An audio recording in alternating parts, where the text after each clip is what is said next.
Que el Señor nos permita tener conciencia del poder que opera en la cruz. Nos tiene que acontecer.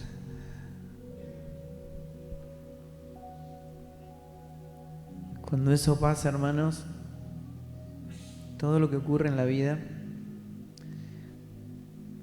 se acomoda a su escala y viene la paz.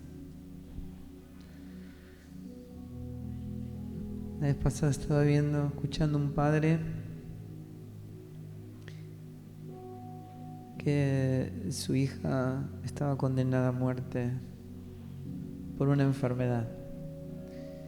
Y viene un compañero de trabajo y le dice, ¿sabes qué? Nos echaron del trabajo. Él miró al horizonte y dijo, qué cosa, ¿no? En otro momento de mi vida, eso me hubiese preocupado, y mucho. Y me estoy preguntando, ¿cuánto tiempo de nuestra vida nosotros pasamos preocupándonos por lo que realmente no importa? Cuando entendemos el poder que opera en la cruz, todo cobra una escala insignificante frente a una realidad tan magnífica, tan extraordinaria. Estamos acá no para pasar un momento agradable, sino para que nos ocurra la aletheia, la realidad de Cristo en nuestras vidas. Solo Cristo. Dame a Cristo. Ayer mientras escuchaba a Seba, me acordé de algo que me aconteció hace unos cuantos años atrás, sobre un testimonio muy parecido al que contó Seba de Philip Chance, de una mujer que ve una noticia por televisión, ¿no? Un auto había perdido el control, había subido una vereda y había atropellado a varios niños y algunos de ellos habían perdido la vida. La mujer se sentó en su cocina, se tomó la cabeza y dijo, qué tremendo debe ser esto para sus padres. A los pocos minutos entró su hijo de 8 años para decirle que uno de esos niños que habían sido atropellados y fallecidos era su hijo de 5 años. A veces nosotros recibimos el Evangelio como un espectador de una noticia, tal vez trágica, pero somos espectadores. Pero tiene que haber un momento que el Evangelio llegue a nosotros en los ojos de un niño de 8 años para decirnos una noticia que va a cambiar nuestra vida para siempre.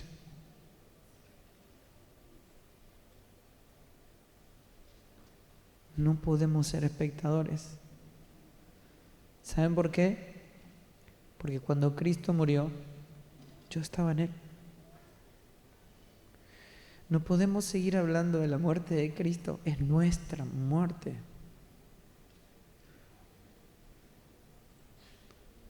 Cuando a Él le ocurrió, nos ocurrió a nosotros.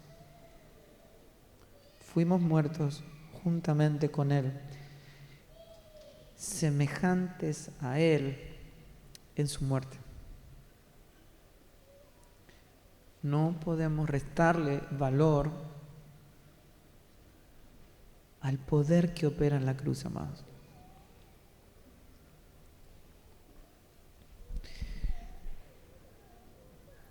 ¿Cuál es el, el problema de todos los modelos de familia que están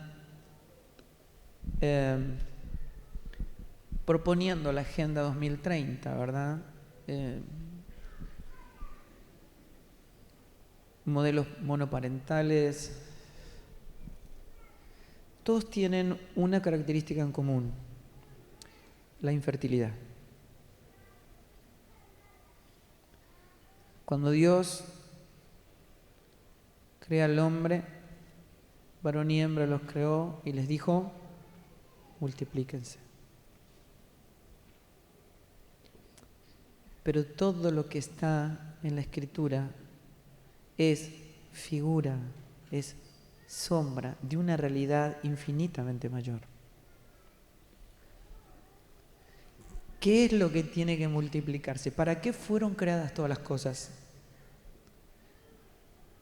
Para que Dios habite, exprese, se dé a conocer en su propia gloria. ¿Qué es lo que tiene que ser multiplicado? Su vida. Es la iglesia, la multiplicación de la expresión de esa gloria. Dios nos creó para expresar Dios, para que Él sea multiplicado en la creación, un aumento de su gloria. ¿Verdad? Todo lo que pierde el diseño divino es infértil.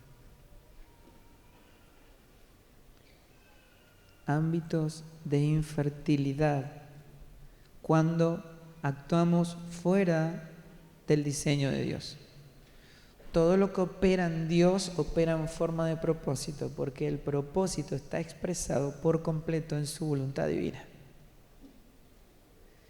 Jesús era la expresión completa y no otra cosa de la voluntad del Padre. Él dice: yo no hago otra cosa, yo no como otro alimento que no sea la voluntad de mi Padre. Todo lo que Jesús hacía, pensaba, accionaba, hablaba, era en forma de propósito, en forma de la voluntad del Padre, de manera que el que lo veía él podía ver al Padre en toda su expresión.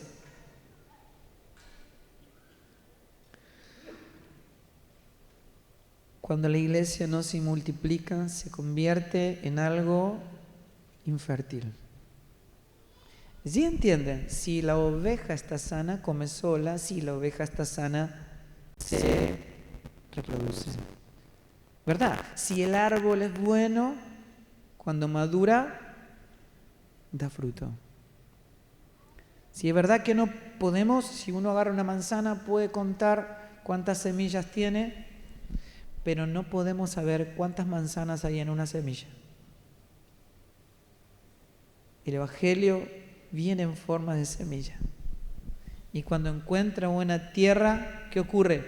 Se multiplica. 30, 60, 100 por uno. Cuando el árbol no está dando fruto, hay una infertilidad que tiene una explicación.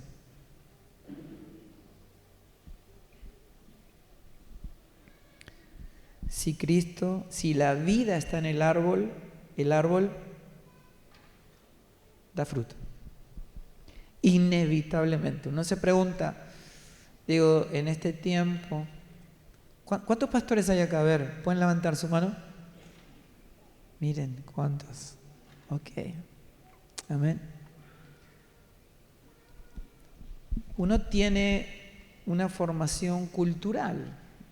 La iglesia ha desarrollado su propia cultura, al margen de la del cielo. Y cuando uno empieza a ver un poco de Cristo, ¿cuál es el impulso de la mayoría de los pastores? ¿Tienen algún curso? ¿Tienen algo? ¿Tienen una enseñanza ordenada de cómo hacer el discipulado? ¿Verdad o no? Pablo dice, me propuse no hablar otra cosa que no sea Cristo y a ese era el espíritu de la iglesia de la primera generación. No hablaban otra cosa y el fruto era lo obvio.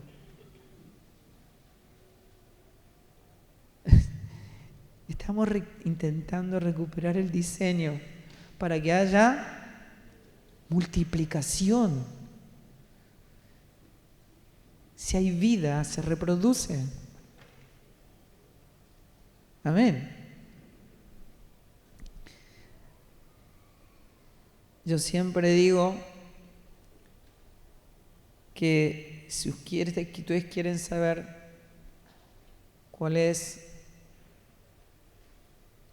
un ámbito de esclavitud, es un montón de gente sentada esperando que le digan lo que tienen que hacer. ¿Ustedes creen que un árbol bueno da fruto cuando uno se lo dice? Da fruto porque tiene vida.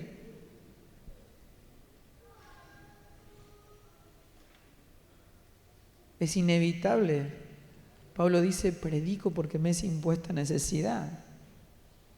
¿Sí me entienden? O sea, no, bueno, esta iglesia no evangeliza, no sale. ¿A qué llamamos evangelización si no es la expresión de una vida que se multiplica?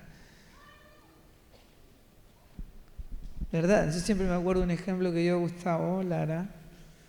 Dijo, disculpen el ejemplo, dijo, pero si vos agarrás una banana y la apretás, ¿qué sale?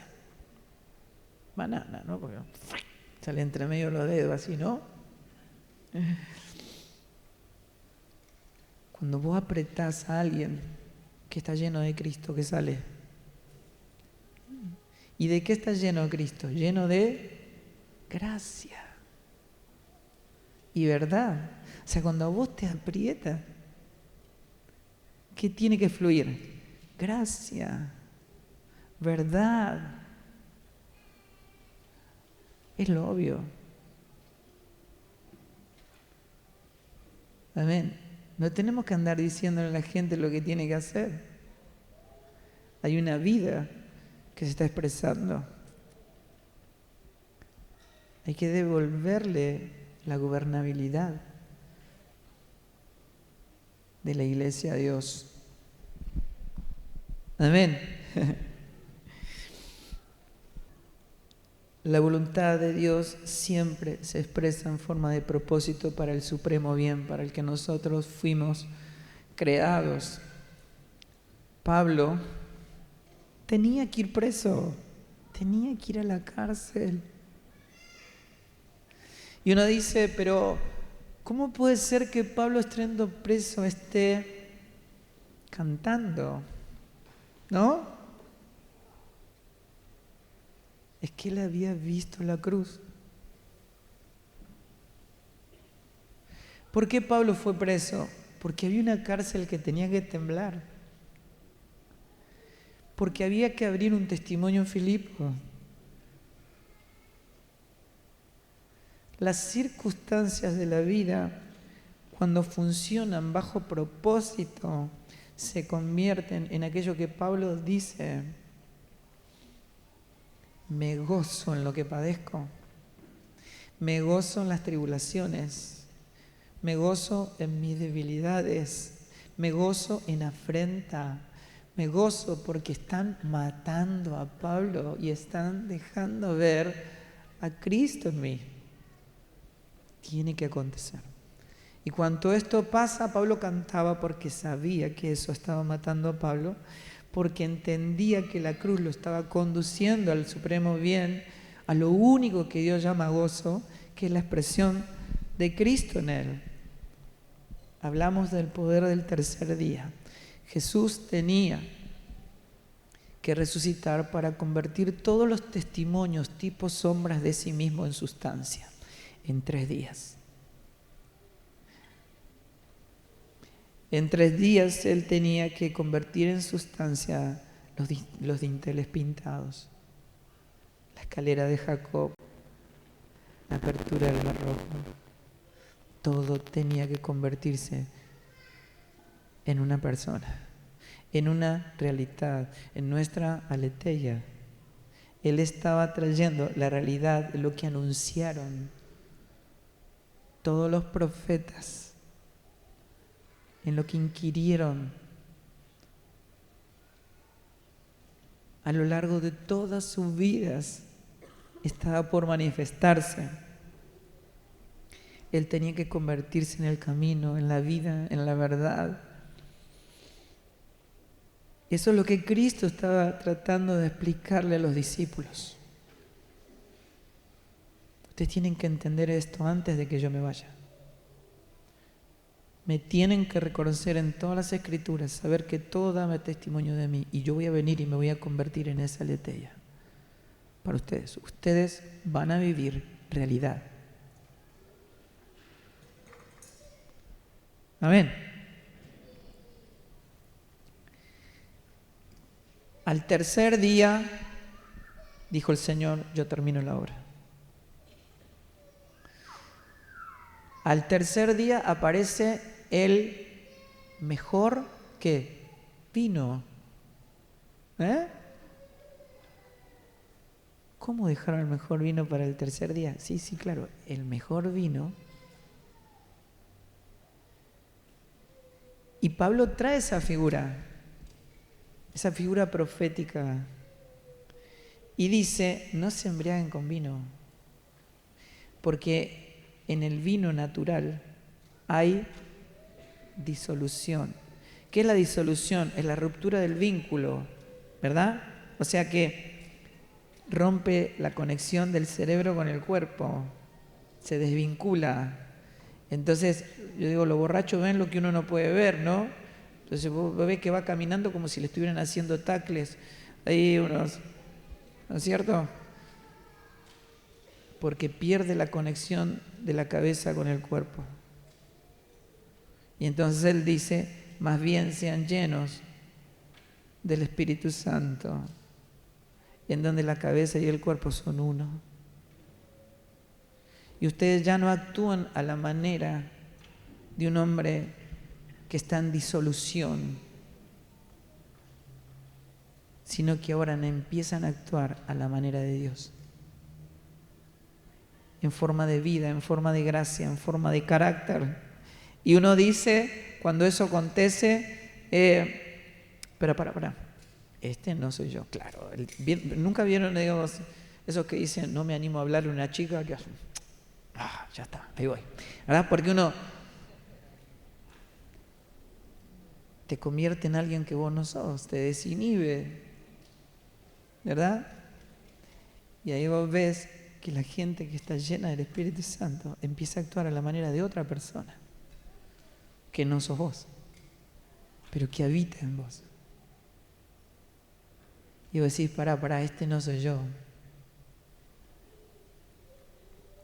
Es otra persona que está en mí, que está expresando un carácter que yo sé que no es el mío, que está expresando una gracia que yo sé que no es mía, pero me hizo parte. Y ahora él y yo somos uno. Y me estoy expresando a la manera de Dios. Amén.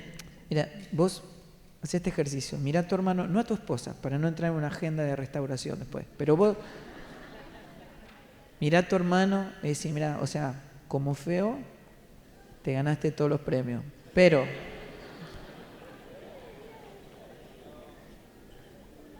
escuchá, más ahora en la mañana, ¿no? Pero cuando Dios te ve, Él ve la realidad más gloriosa que jamás haya existido. Dios no ve la vasija, Dios se vincula con el tesoro. Dios ve a su Hijo. Nada es más hermoso, nada tiene mayor valor. Nosotros tenemos los ojos de Dios para ver a Cristo, mi hermano, para que Él sea mi vida, Cristo sea mi vida, mi hermano está incluido en Él. Cuando yo miro la iglesia veo la realidad más gloriosa, la nueva creación.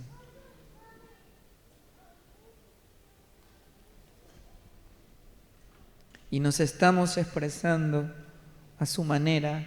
El diseño eterno de la casa es Cristo en nosotros.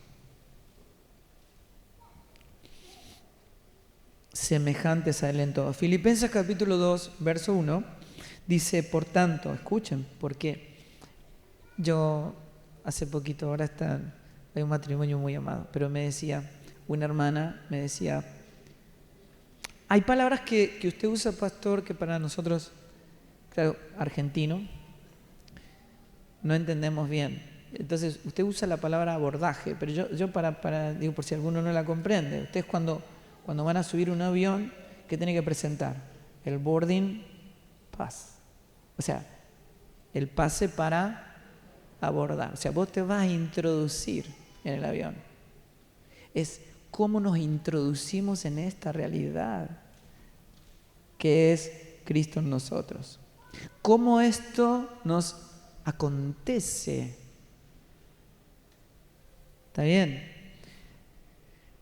Filipenses 2, capítulo 1 dice, por tanto, si alguna consolación en Cristo, si algún consuelo de amor, si alguna comunión al Espíritu, si algún afecto entrañable, si alguna misericordia, completad mi gozo sintiendo lo mismo, teniendo el mismo amor unos, siendo uno, unánimes. La mayoría de nosotros no solemos estar juntos, pero somos uno. Amén. Sintiendo una misma cosa. No hagáis nada por contienda o por vanagloria, antes bien con humildad, estimando a cada uno, a los demás como superiores a él mismo. ¿No? Está complicado ahí. Pero lo que está diciendo Pablo es, eso ya están ustedes. Ustedes no lo tienen que hacer, eso ya ocurrió. ¿Sí me entienden? O sea, Pablo no está dando una lista de comportamiento, está diciendo, el Cristo que está en ustedes actúa de esa manera. Eso ya le fue concedido. Nadie pudo humillar a Cristo, Cristo se humilló a sí mismo. Nadie pudo ofender a Cristo, Él es inofendible, ¿entienden? Él eligió menospreciar el oprobio, gozosamente tomó la cruz por el gozo puesto delante de Él. Esto ya está en ustedes, ustedes son semejantes a Él en su muerte. Pero ese poder, es el poder que opera en la cruz, ya está en ustedes. Ustedes no lo tienen que hacer. El obrar lo produce, ¿entienden el abordaje? No es un esfuerzo personal. Es una gracia que brota de nosotros cuando ¿no? ¿Se entiende o no? Gracias por el entusiasmo. Usted no tiene idea de lo que a mí me anima. Bueno, no mirando cada uno por lo suyo propio, porque ya no hay nada en el cuerpo de Cristo que sea individual. Todo funciona en el uno. Sino cada cual también por los otros. O sea, cuando vos vas al médico, ¿no es cierto? Vos tenés un problema, no sé, en el hígado, y en realidad el problema lo tenés vos. Vos decís, bueno, yo no voy al médico porque yo no tengo ningún problema, el problema lo tiene el hígado. No lo podés separar de vos, ¿no? Y el médico no te dice, mira, déjame el hígado, vení a buscarlo el jueves que viene. No, porque la vida se ajusta ¿a dónde? En el cuerpo. La verdad se ajusta, todo lo que Cristo es se ajusta en el cuerpo, porque ya somos indivisibles.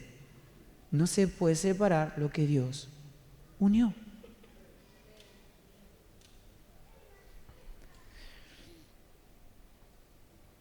Entonces dice, haya pues en vosotros este mismo sentir que hubo en Cristo Jesús, el cual siendo en forma de Dios no estimó ser igual a Dios como cosa a que aferrarse, sino que hizo, se despojó a sí mismo. ¿Cuál fue el sentir que hubo en Cristo Jesús? Despojarse a sí mismo, para que el Padre sea el todo en él. Y él dice, por eso me ama mi papá, porque yo doy mi vida por las ovejas, para que él sea el todo en mí.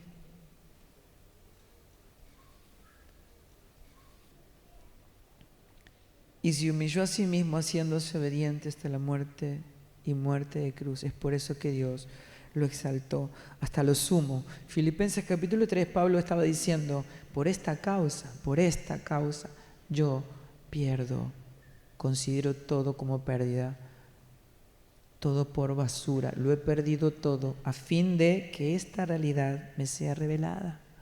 Cristo en nosotros, la aletheia, conocerle. ¿Y qué más? Y poder experimentar como mi realidad el poder de su resurrección, verso 10, ¿no? Y la participación de sus padecimientos, llegando a ser semejantes a Él en su...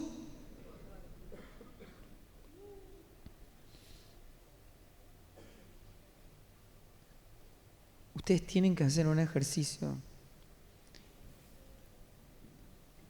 como trato de hacerlo yo cada día, como lo hizo Pablo.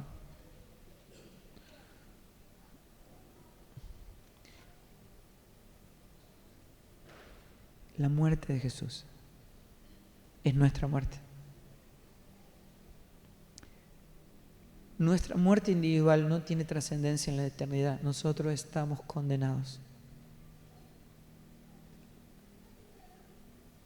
La paga del pecado, el salario del pecado, no tiene trascendencia en la glorificación. Estamos perdidos. ¿Por qué somos salvos? Porque morimos su muerte, no nuestra muerte. Morimos su muerte, nos colocó en Él. Y cuando Él murió, nosotros morimos juntamente. Es su muerte. Morimos la muerte que no podíamos morir. Y estamos viviendo la vida que jamás hubiéramos podido vivir. Es su vida, no la nuestra. Amén. Ahora, la muerte de Cristo implica ser maltratado, escupido, lacerado, insultado, el oprobio, amados.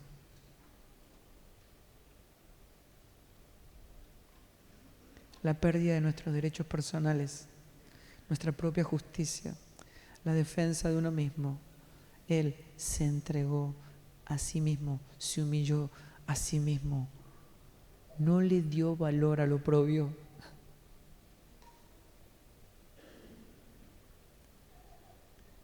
Yo, pastor, quiero... no pasa nada, ¿no? Pero quiero decirle, él me escupió.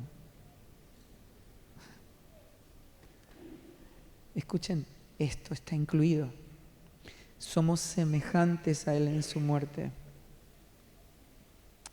O sea que escojan a un ladrón antes que a vos, está incluido en su muerte. O sea, esto es lo que nos tiene que pasar cada día.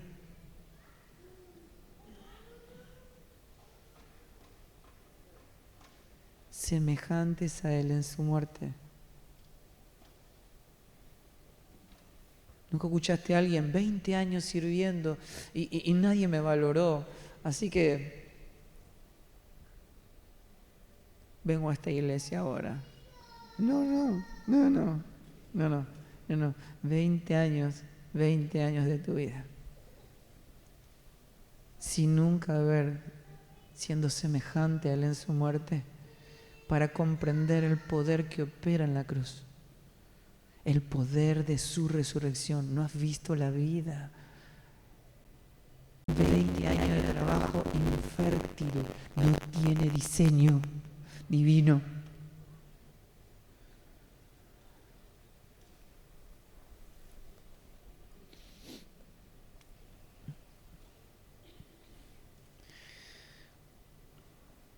Pablo está diciendo todo el tiempo, quiero vivir la vida en la forma en la que Cristo murió. Él dice, yo llevo la muerte de Cristo a todos lados. ¿Para qué? Para que el poder de resurrección, la vida, sea manifestada en mí.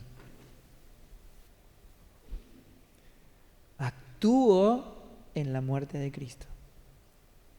Y ese es mi gozo. Me gozo en lo que padezco.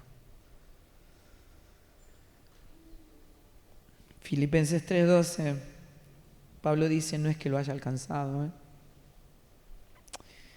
ni que sea perfecto, sino que prosigo por ver si logro asir aquello por lo cual fui asido por Cristo. Si entienden eso, o sea, me gustó mucho el ejemplo de Abel ayer cuando él dijo, nos presentamos una carrera, ¿verdad? 50 salen corriendo y cuando están todos corriendo yo estoy así, sirviéndome mate, tomando mate, así, ¿qué hace? No, esto es un proceso. Pablo dice, yo me presento en una carrera porque nadie se presenta para perder.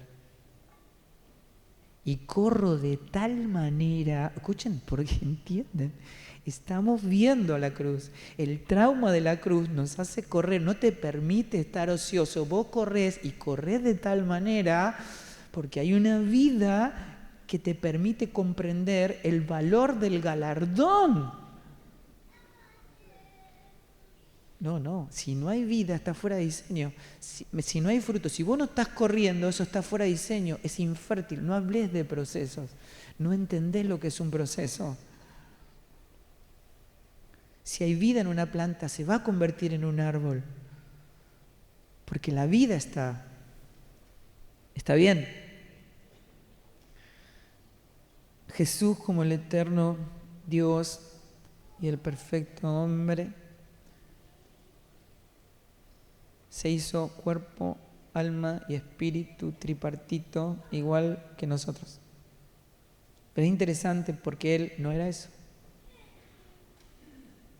Él fue hecho. ¿Cómo? Si el Creador fue hecho, si el Verbo fue hecho, fue hecho.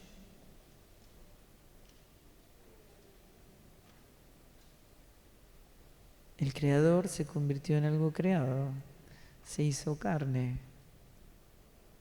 Él no era carne, Él era espíritu y ahora está entre nosotros y tiene un alma. ¿Y para qué tiene un alma Jesús? Para poder expresar lo que Él es eternamente en su espíritu. Traer la realidad del cielo a la tierra. El hombre del cielo trae la realidad a la tierra. Así opera nuestra alma, conecta con la realidad, la aletheia de Cristo y la comunica y la da a conocer en el ámbito temporal para que Él sea visto. Y se tuvo que impartir en vida precisamente para convertirse en espíritu vivificante. Pero Él también se hizo alma.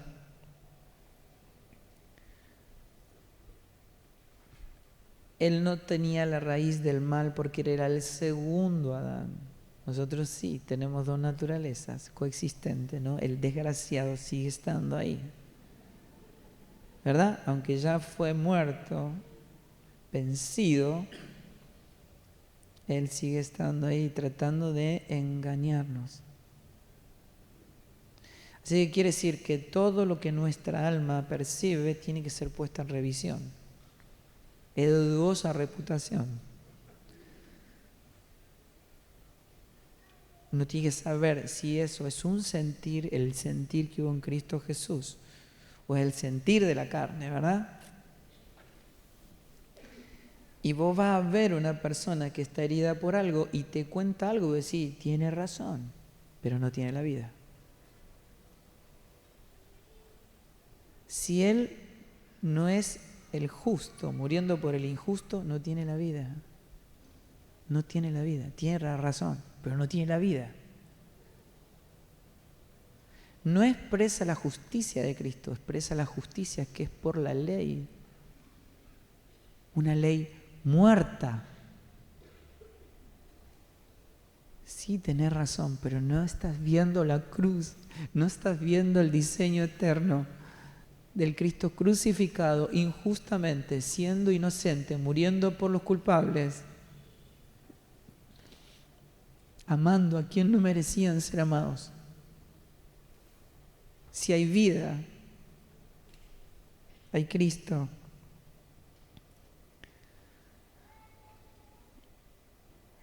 Isaías 53:10 dice: con todo esto Jehová quiso quebrantarlo. ¿Entienden eso que dice, no? O sea, está diciendo a Jehová, al Señor, a Jesús, al Hijo, no lo quebrantó una multitud enardecida, ni el imperio romano, ni los soldados, ni los miembros del Sanedrín. ¿Quién lo quebrantó? El Padre quiso, deseó, se deleitó. Esa es la palabra en el hebreo, en quebrantarlo. Y ella aparece, dice: este es el Hijo que me complace, porque Él hace todo lo que yo deseo.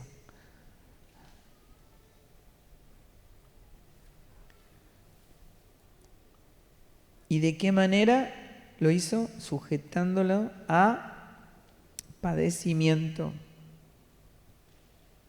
Amén. Estamos hablando, los padecimientos de Jesús no son ajenos a nosotros. Somos partícipes de sus padecimientos. ¿Ustedes entienden? O sea, si nosotros no estamos notificados de esta realidad, cada vez que venga un padecimiento, si no, pero eso no estaba en el contrato. Estaba en el contrato.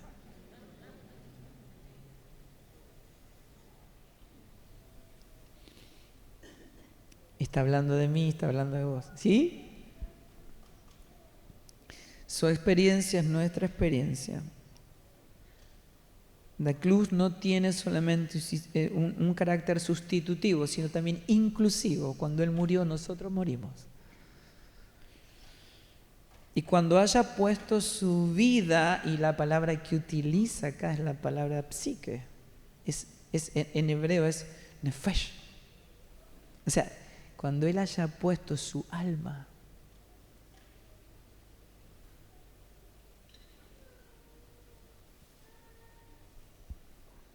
en expiación por el pecado,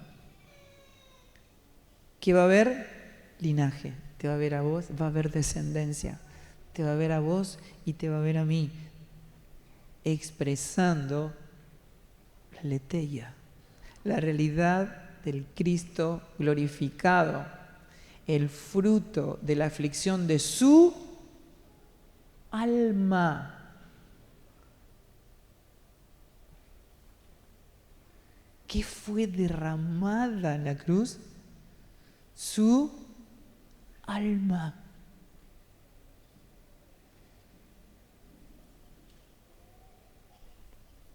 Miren, porque esto es muy importante y quiero solamente expresar un detalle en esto. Cuando nuestra alma es afligida en el curso de Cristo como mi realidad, hay fruto. El fruto de la aflicción de su alma. Cuando la aflicción del Cristo que nos habita es formado, cuando Cristo es formado, la aflicción, la participación de su aflicción, de sus padecimientos, produce fruto, lo que satisface por completo el corazón del Padre. Su propósito eterno. ¿Qué quiere decir? Es para lo que fuimos creados.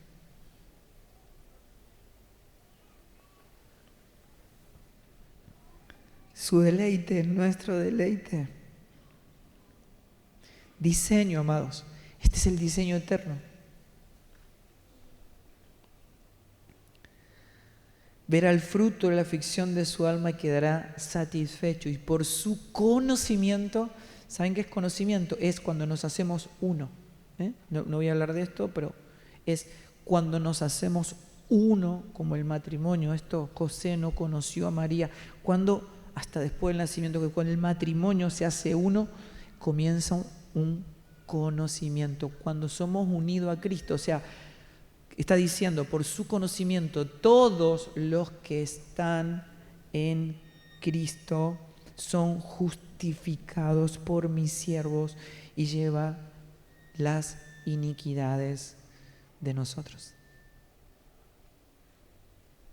Amén. Verso 12, por tanto yo le daré parte con los grandes y con los fuertes repartirá despojos por cuanto derramó su nefesh, su psique, su alma.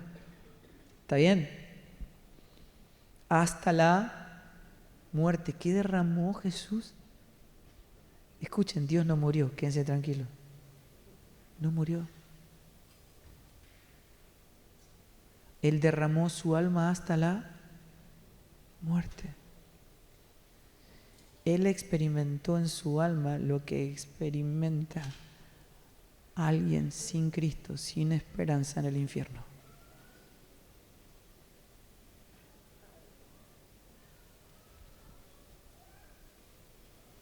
Nadie puede matar a Dios. Cuando Él dijo, Padre, ¿por qué me has desamparado? No estaban separándose el Padre y el Hijo. Ellos son eternamente uno. Él estaba experimentando en su alma lo que va a experimentar y está experimentando y experimentó todo aquel que tiene un destino sin Cristo en el infierno.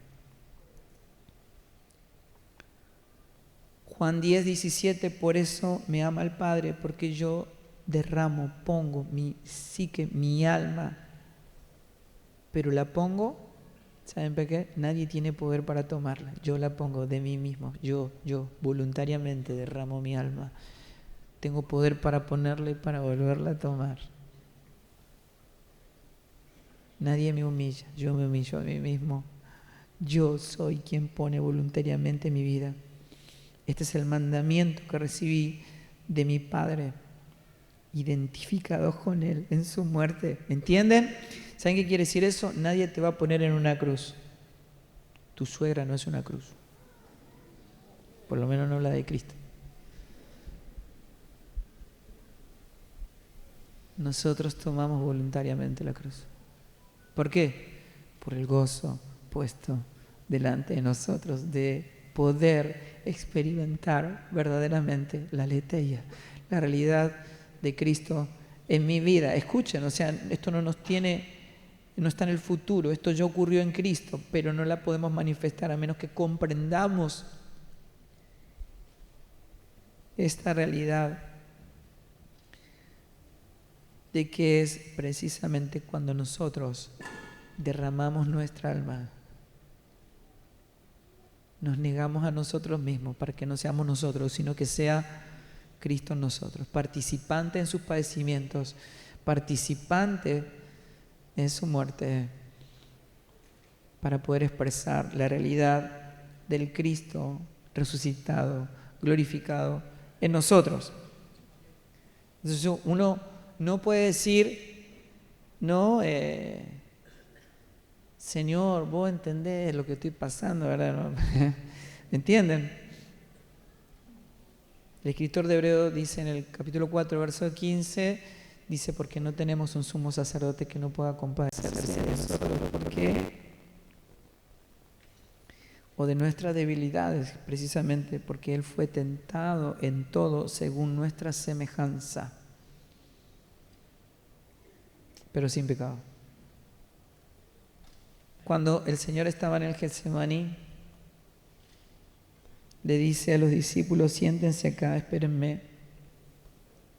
Estaba Pedro, Jacobo, Juan, y les dijo, mi alma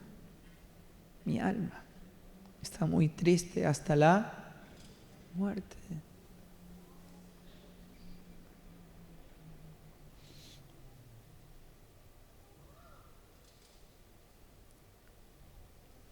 Recuerden, no está hablando de Jesús. No está hablando del crucificado, está hablando de la cruz. No está hablando del hecho histórico de la crucifixión, está hablando de la cruz que íbamos a tomar nosotros cada día.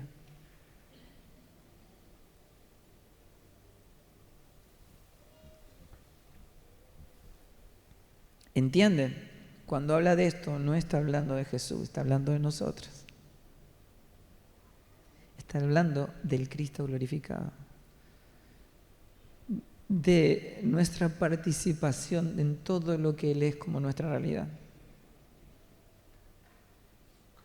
del fruto de la aflicción de su alma, semejantes a Él en su muerte.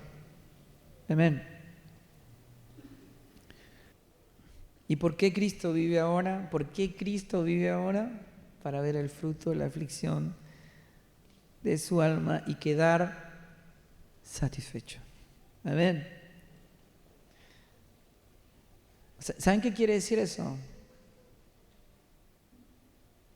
¿Saben por qué motivo Jesús fue desamparado? Uno de los tantos motivos por el que Jesús fue desamparado, para que nosotros nunca más volvamos a estar desamparados. No te desampararé, no te dejaré ni te desampararé. Pablo dice, perseguidos, mas no. O sea, Pablo expresa, dice, en esta defensa todos me dejaron solo. O sea, que el Señor haya pagado nuestro desamparo para que nosotros nunca más seamos desamparados por Dios, no garantiza que no seas desamparado por quienes te rodean. Pero tenés que saber que ese desamparo ya fue llevado en la cruz. Por eso Pablo puede decir, me gozo en lo que padezco.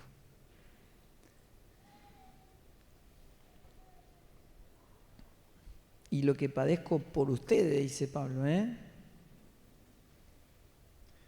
Haya pues en vosotros este mismo sentir que hubo en Cristo Jesús cuando Jesús entregó su vida, dijo, Padre, perdónalos porque no saben lo que hacen. Cuando Esteban entrega su espíritu, ¿recuerdan qué dijo?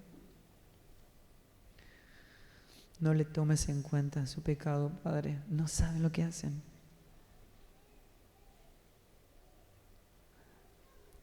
¿Ustedes creen que el Señor no sabe que somos un desastre?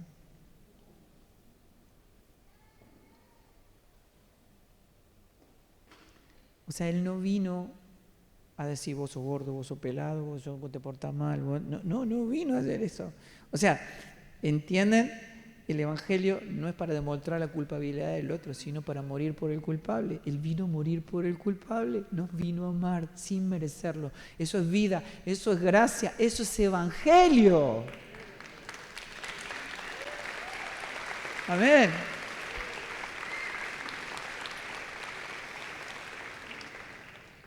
Quiero cerrar con este concepto, los que nos cuesta entender nosotros, de lo que opera en el poder de la cruz. Es una guerra. Pablo dice, escuchen, descubrí el enemigo. Ya está, el Señor me lo mostró. Vi el diseño, vi la casa. El enemigo no está afuera, está dentro. No hay enemigos externos, no nos confundamos de enemigo. El enemigo, el viejo hombre, la vieja creación, está dentro nuestro. No hay otra guerra por pelear. Vamos a conquistar Argentina. No hay nada que conquistar. Vamos a conquistar el mundo. No hay nada que conquistar. El Señor ya lo que había que conquistar ya lo conquistó. Conquistó la muerte. Lo que hay que hacer es notificarla de que Cristo ya venció. Y ya somos más que vencedores en aquel que nos amó. Amén.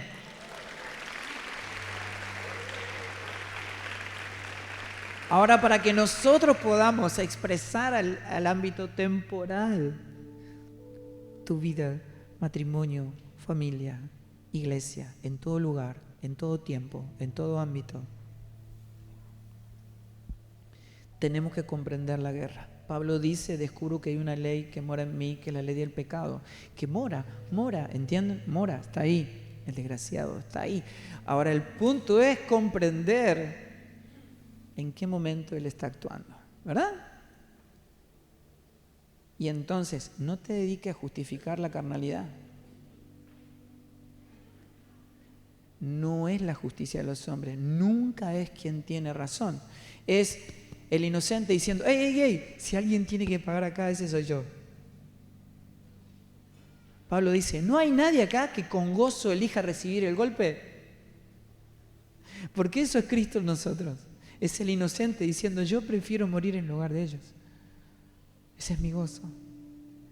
Yo tomo la cruz por el gozo.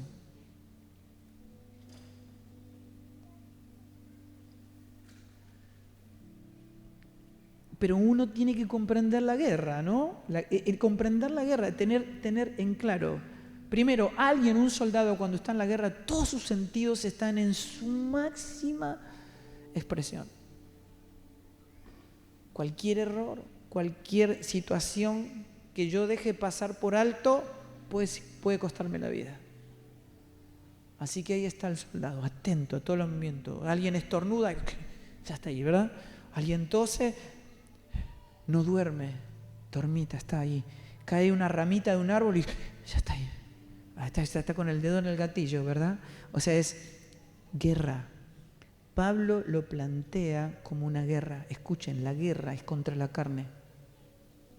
Para eso Dios proveyó una cruz.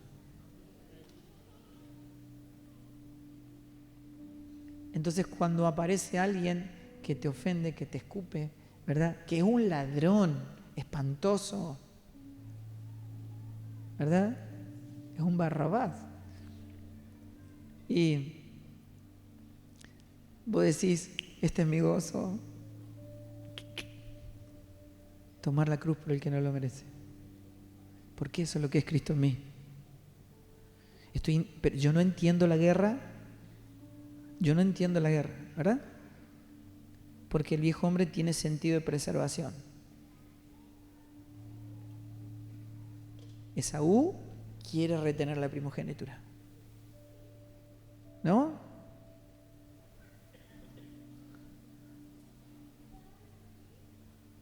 Ismael. Esto está ahí. Está dentro nuestro. Es el hijo ilegítimo. No le debe comer a ese hijo porque Dios no sabe quién es Ismael. No lo conoce. Él solo conoce al hijo de la promesa. No te pongo a orar por aquello que Dios no conoce. Dios solo conoce a su hijo. Aquel que ama a quien no merece. A quien que da la vida por el que no lo merece. Tengo que entender la guerra. Ahora, ahí está peleando. El hijo hombre está peleando. Entonces vos decís, ¿alguien hirió a Cristo? No, hirió la carne. Cristo es inofendible. ¿Está bien? Él se humilla a sí mismo. Nadie lo puede humillar.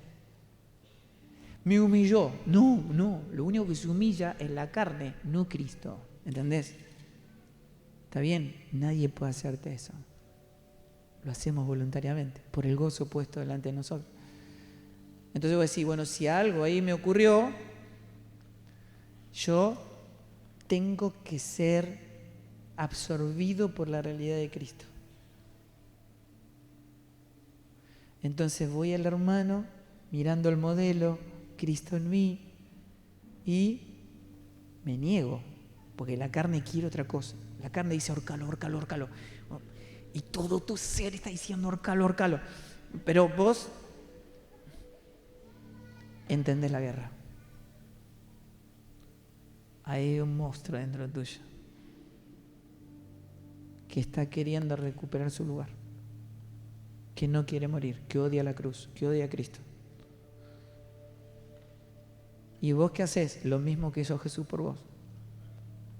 Pero vos decís, pero no lo siento. Claro, Él vino a librarte de lo que sentís frente a la verdad. Y la carne que te dice, hipócrita, vos hacés que lo amás, pero por dentro lo estás odiando, ¿verdad? No, ya sé que siento eso.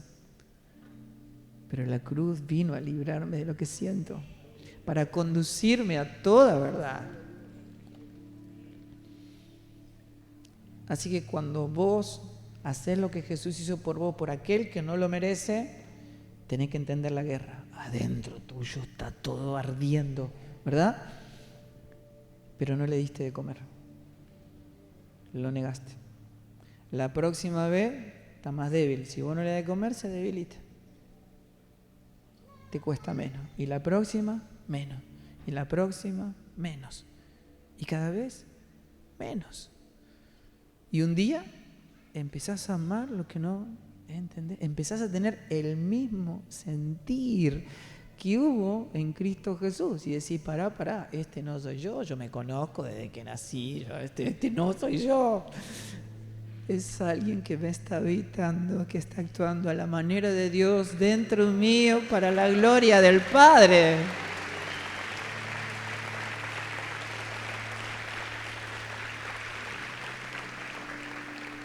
Pablo dice, esto es una declaración de guerra. Hay que entender, hasta que el Señor no venga a buscar, nosotros estamos en una declaración de guerra interna. Así que nunca tiene que ver con lo que tu hermano te hizo, sino con cómo estás reaccionando frente a esa realidad dentro de tuyo. Porque la guerra es interna. No es tu hermano, no es tu jefe, no es tu esposa, es tu carne.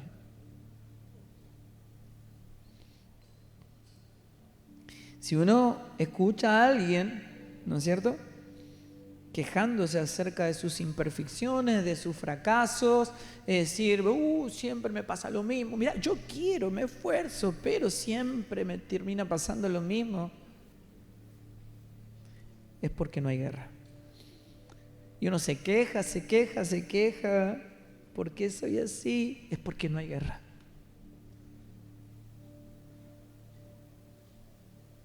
Semejantes a Él en su muerte, tenemos que hacer guerra. Hay algo que Dios llama violencia en la verdadera vida del Hijo.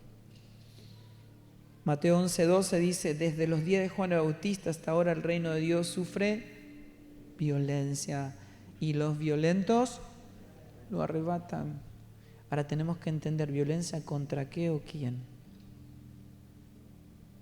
Y Pablo trae esta revelación. Es contra vos mismo. Está dentro tuyo. Guerra, escuchen, los violentos arrebatan esto. Estamos en una guerra contra la carne. Guerra contra los impulsos que se producen dentro nuestro de ejercer violencia contra cualquier otra persona por la que Cristo murió.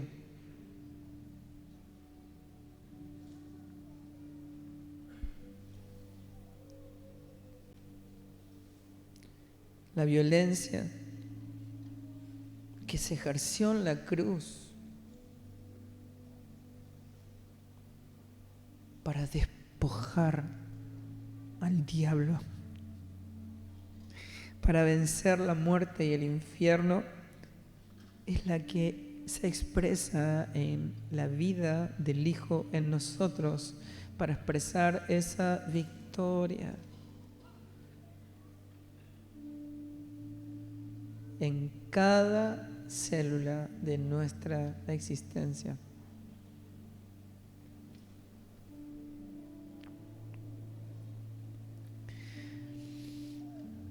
Evalúen el costo, dijo el Señor, el que no aborrece su vida psíquica, el que no derrama su alma, el que no es semejante a mí en la muerte, no puede ser mi discípulo.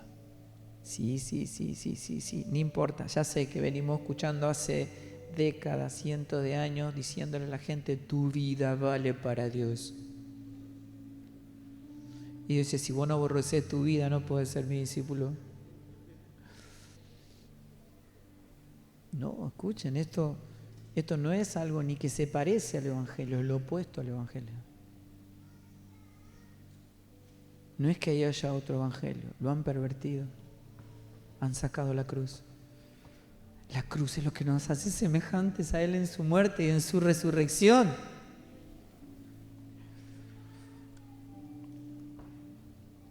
Nadie que no tome la cruz, ninguno que no tome la cruz puede venir en pos de mí.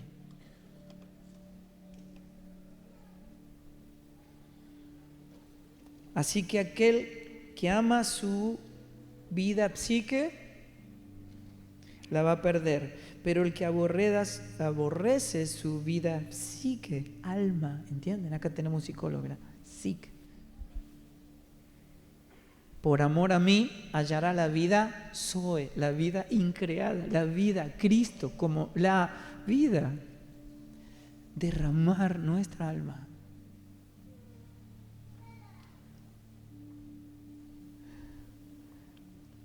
Estamos tratando de comprender el poder que opera en la cruz, amado, porque si no, no podemos experimentar la letella, la realidad de Cristo en nuestra vida. Es por eso que estamos acá, no por algo que Dios tenga que darnos, sino por lo que tenemos que quitar de nosotros mismos para que esa realidad sea manifestada.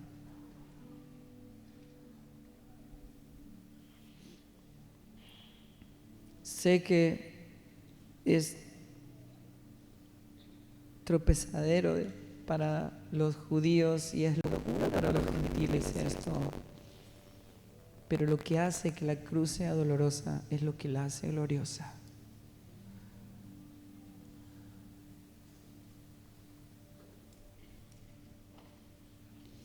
Sí, Señor. Sí, Señor. Sabemos a dónde vas. La cruz hace que nosotros viajemos de la carne al Espíritu, de Adán a Cristo, de muerte a vida, de oscuridad a la luz. La cruz. Señor, gracias por la cruz. Gracias por la cruz. Gracias por la obra completa de Cristo en la cruz. Esta realidad nos gobierna, nos inunda, nos transforma. No hay mayor tesoro que jamás haya imaginado. Señor, gracias por la cruz.